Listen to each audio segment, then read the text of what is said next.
بسم الله الرحمن الرحيم. ازيكم عاملين ايه؟ وحشتوني كتير قوي. كل سنة وانتم طيبين بمناسبة العيد الكبير.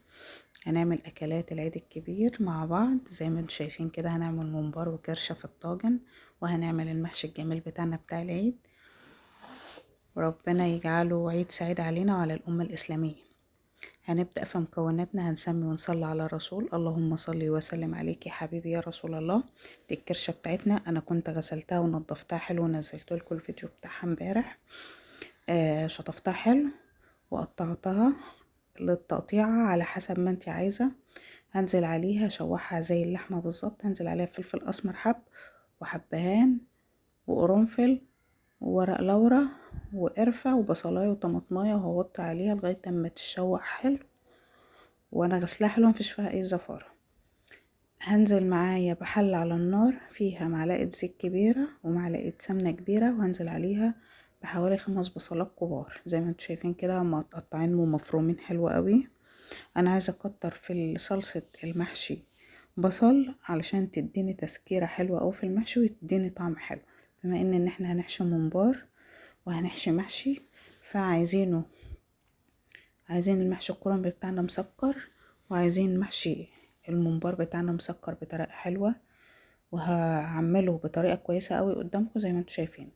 سويت التسبيكة زي ما انتوا شايفين كده، وغسلت الرز حلو، وقطعت الخضرة بتاعتنا شبت وكزبرة وبقدونس. هنزل بفلفل اسمر وبهارات محشي، وهنزل ب7 توابل بتديني ريحة حلوة وطعم حلو قوي. وهنزل بمعلقة شطة صغيرة عشان تديني حرقان فيها خفيف كده، ان هي تدي طعم. اللي مش حابب دي حاجة براحته. ديت ايه اختياري مش اجباري يا جماعة. اللي عايز يحط شطة براحته. معايا بصلاية مفرومة ناعم. ده الممبار بتاعي. معايا بصلاية مفرومة ناعم زي ما انتوا شايفين كده، وفص ثوم فرمته عليه، وحطيت كمون وفلفل اسمر، وهدعكها حلوة قوي زي ما انتوا شايفين كده. اهم حاجة تدعك البصلة حلوة قوي.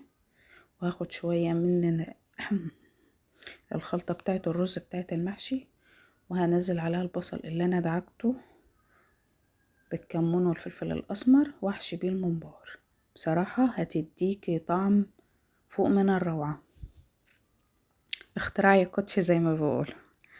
بصراحة هيخليه تحفة. اللي مش هياكل ممبار هياكله. بصراحة انا كان عندي حد ما بياكلش الممبار بالطريقة ديت وبطعمه، والله العظيم شكر فيه وبيقول لي انا اول مرة اكل ممبار طعمه حلو كده، على انه هو اصلا مش بيدوقه.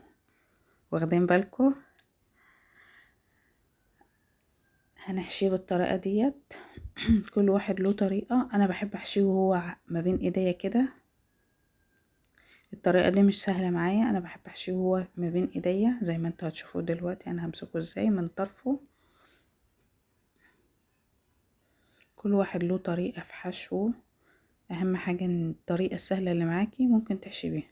انا بحب اقوم رايحة عاملاه ما بين صوابعي، واخد شوية في كف ايدي، واقعد ايه بصابعي كده وازق لغاية اما احشيه زي ما انتوا شايفين كده. دي بتجيب معايا نتيجة بسرعة وسهلة معايا قوي. كل واحد له طريقة وعلى حسب خفية ايدك فيه. هو بصراحة الطريقة دي ما خدتش مني وقت وما كملش معايا 10 دقايق.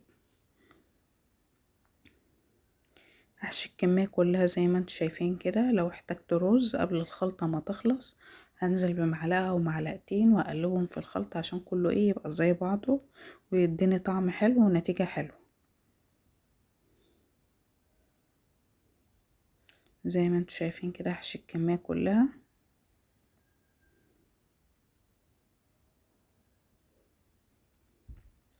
ربنا يحسن ما بين ايديكم وتعملوا الاحسن والاحسن.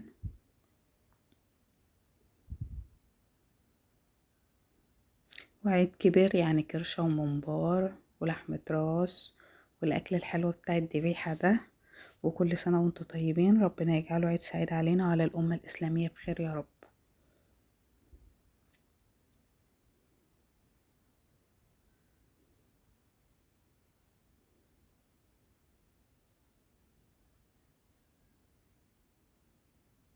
والله هو الموضوع مش صعب يا جماعة. هي سهلة جدا قوي. تنظيف الكرشة والممبار سهلة جدا فوق ما تتخيلوا. وعمايلها سهلة جدا، مفيش حاجة صعبة، واللي بيستصعب حاجة بتبقى صعبة عليه طبعا، لكن كل حاجة سهلة زي ما انتوا شايفين كده. مفيش حاجة صعبة هتصعبيها على نفسك، صدقيني هتبقى صعبة عليكي قوي وهتقولي ان انا ما بعرفش. لكن ان انتي هتسهلي الدنيا عليكي هتلاقي كل حاجة سهلة معاكي وكل حاجة بتيجي زي ما انتوا شايفين كده. اهم حاجة ان انتي ما تضغطيش الممبار جامد وتحشي رز جامد. انا ببططه، ما بحشوش كله كامل، بخليه ان هو مهوي خالص. الرز اللي فيه ما بيبقاش كتير قوي زي ما انتوا شايفين كده مبطط، علشان لما هيجي يستوى ما يفرقعش منك، لان الرز بيزيد في قلب الممبار، لما بيزيد بيقوم رايح مفرقع. لو انت حاشياه وضغطاه جامد من الرز هتلاقيه فرقع معاك، لكن لما تعمليه ان هو مهوي كده وتبططيه ان هو يبقى مبطط وفيه مساحة وفيه مجال ان الرز بتاعك استوى، هتلاقيه استوى معاكي ومش هيفرقع معاك ومش هيبقى فيه بتاع رز كتير بره. هنزل بطماطمايه وبصلايه وورق لورا وحبهان وقرنفل، وهنزل بعود قرفة. هنزل بالممبار بتاعي، المية بتغلي حلوة قوي، هنزل واسقطه جامد علشان ان هو يلم كده ومبقاش مفتوح، وينزل لي الرز بتاعه. وهو ساعة ما هيغلي وهو في قلبه هوطي عليه النار واسيبه يستوى مع نفسه، هياخد له حوالي ساعة. وحش المحشي بتاعنا الكرنب الجميل معاكم. انا بحب اجهز الكرنب بتاعي زي ما انتوا شايفين كده، بقطعه على قد ما ايدي بتاخد بالشكل اللي انتوا شايفينه كده، وبخزنه في الفريزر. انا طلعت كيس من عندي وقلت احشيه. عيد كبير يعني محشي، الناس بتحب المحشي مع اللحمة والكلام ده. زبطت الحلة بتاعتي، حطيت فيها طماطم وبصل، وما حطيتش فيها فلفلة، حطيت بتاع ليمونة. الليمونة بتدي ريحة حلوة قوي للمحشي وبتديكي مزازة طعمها حلو زي ما انتوا شايفين كده. سريع وما بياخدش وقت. ده المحشي بتاعي استوى طلعته، وده المحشي اللي انا حشيته معاكم. خلصت الحلة كلها، هعلق عليه من شوربة الممبار. عملت المحشي بتاعي عشان يبقى طعمه حلو، يبقى كله واخد من طعم واحد. دي الكرشة بتاعتي عملت لها تسبيكة، وجبت فص توم وقمت رايحة فرماه عليه، وقمت رايحة منزلاه في طاجن وحطيته في الفرن يكمل سواه ويسبك حلو زي ما انتوا شايفين كده. هنزل بقى وهقلي الممبار بتاعي زي ما انتوا شايفين كده، واخلي لونه ذهبي ويبقى حلو وجميل.